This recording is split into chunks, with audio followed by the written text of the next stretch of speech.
నేను ఎవరి వాణ్ణి అన్నది నాకు గుర్తింపునిస్తుందండి.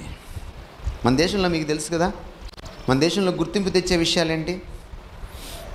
మనం రోడ్డు మీదకి వెళ్ళంగానే ఫస్ట్ మన పేరు అడుగుతారు, తర్వాత ఏం అడుగుతారు? అమ్మా నాన్నల గురించి అడుగుతారు, తర్వాత ఏం అడుగుతారు? ఏం చేస్తున్నారు అంటారు. నెమ్మదిగా ఎక్కడికి వస్తారు? ఏ ఊరు అంటారు. ఆఖరుగా ఆ ఊర్లో ఎక్కడా అంటారు. ఎందుకని? నేను ఎక్కడుంటానో వాళ్ళకెందుకు? ఎక్కడుంటావో చెబితే భారతదేశంలో నువ్వు ఏ కులమో చెప్పచ్చు. ఇప్పుడు ఇంకా దౌర్భాగ్యం వచ్చింది, ఏ చర్చికి వెళ్తావో చెబితే నీ కులం ఏంటో తెలిసిపోతుంది.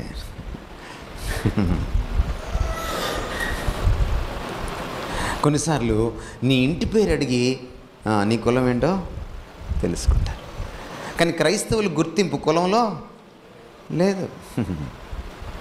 ఈ భారతదేశంలో అసేతు హిమాచలం, కాశ్మీర్ నుంచి కన్యాకుమారి వరకు నేను ఎవరినైనా ఛాలెంజ్ చేస్తా. వాడి కులాన్ని వాడు నిరూపించగలిగితే సైంటిఫిక్గా, నేను ఇంకా క్రైస్తవ్యాన్ని వదిలేసి వెళ్ళిపోతా. ఇదొక దరిద్రం, మన దేశానికి పట్టిన చీడ. కానీ ఇంకా చాలామంది క్రైస్తవులు వాళ్ళ గుర్తింపు కులంలో వెతుక్కుంటున్నారు.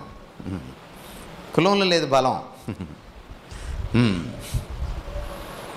గుర్తింపు ఎక్కడుంది? ఇదిగో, ఎందుకంటే ఆయన రక్తం ఇచ్చి ప్రాణం ఇచ్చి కొనుక్కున్నాడు. నేను క్రీస్తు వాడను, నేను క్రీస్తు దానను. ఎప్పుడైతే ఈ ఎరుకలో నువ్వు జీవిస్తావో, నువ్వు ఆయనలాగా జీవిస్తావు, ఆయనకు తగ్గట్టుగా జీవిస్తావు.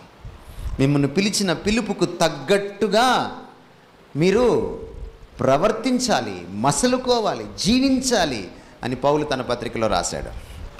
మీ గుర్తింపు, మీ మూలాలు ఎక్కడున్నాయని మీరు అనుకుంటున్నారు? ఫిలిప్పీ పత్రిక ఒకసారి చదవండి కావాలంటే. మీకంటే ఎక్కువ కులమే ఉంది పౌలుకి, మీకంటే ఎక్కువ గోత్రాలే ఉన్నాయి ఆయనకి, మీకంటే ఎక్కువ నిష్ఠాగరిష్టత ఉంది ఆయనకి, మీకంటే ఎక్కువ విశ్వాసం ఉంది ఆయనకి, మీకంటే ఎక్కువ మంచి క్యారెక్టర్ ఉంది ఆయనకి, మీకంటే ఎక్కువ భక్తి ప్రపత్తలు ఉన్నాయి ఆయనకి. ఇవన్నీ చెప్పిన తర్వాత ఆయన ఏమన్నాడంటే, వాటన్నిటిని పెంటతో సమానంగా ఎంచుకుంటున్నాను అన్నాడు. ఇక్కడ కూర్చున్న వాళ్ళు ఎంతమంది మీ బ్యాక్గ్రౌండ్ని క్రీస్తుతో పోల్చుకొని పెంటతో సమానంగా ఎంచుకునే వాళ్ళు ఉన్నారు ఈ రాత్రి? సార్, నా కులాన్ని నేను పెంటతో సమానంగా ఎంచుకుంటున్నాను, క్రీస్తు ముందు నా కులం పెంట అనేవాళ్ళు ఎంతమంది ఉన్నారు?